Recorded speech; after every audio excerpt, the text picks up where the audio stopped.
I think that you're hitting on something that's so fundamental. I think, what we've done here is when I first started, we started collecting data on our clinical trial enrollment, and over the past 2 years, we're getting ready to actually publish this data. We have impressive enrollment rates, at least in the lung cancer program, right? And we wanted to understand why that is. And we actually did a study where we utilized surveys, and we gave surveys to patients to kind of understand why or why not they're enrolling in clinical trials. And it was interesting. I mean, in a sense, it wasn't surprising. The biggest thing that led to someone enrolling was trust in the physician. So I think, that's fundamental, and that's not something that you can necessarily teach. But I think through education, there needs to be better education initiatives, and whether that means providing education about what a clinical trial truly is.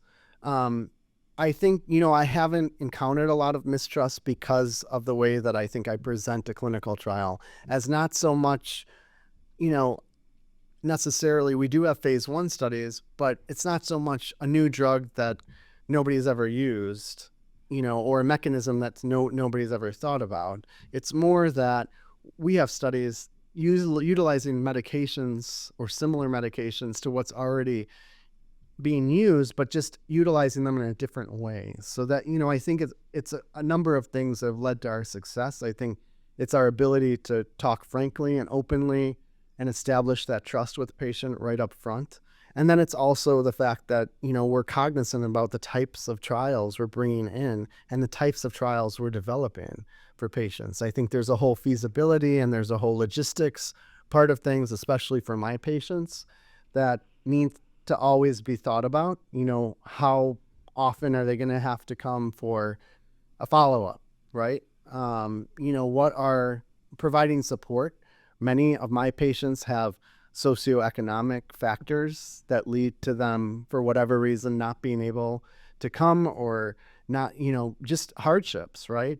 And being able to provide for those hardships is a huge thing that we can offer patients through clinical trials and through just them coming and being part of our cancer center, not necessarily through a clinical trial. I think the other aspect to clinical trials is traditionally where clinical trials have been done are not usually the academic centers that see a diverse patient population. And so to expect those centers to just all of a sudden be able to recruit a diverse patient population is probably not reasonable.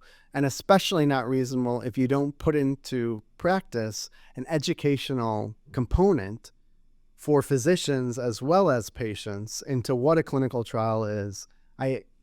And understanding, what are the barriers to clinical trial and enrollment in different patient populations, right? And so hopefully some of our work that we're doing here will help other institutions kind of develop programs that will improve clinical trial enrollment for, underserved, underrepresented population of patients.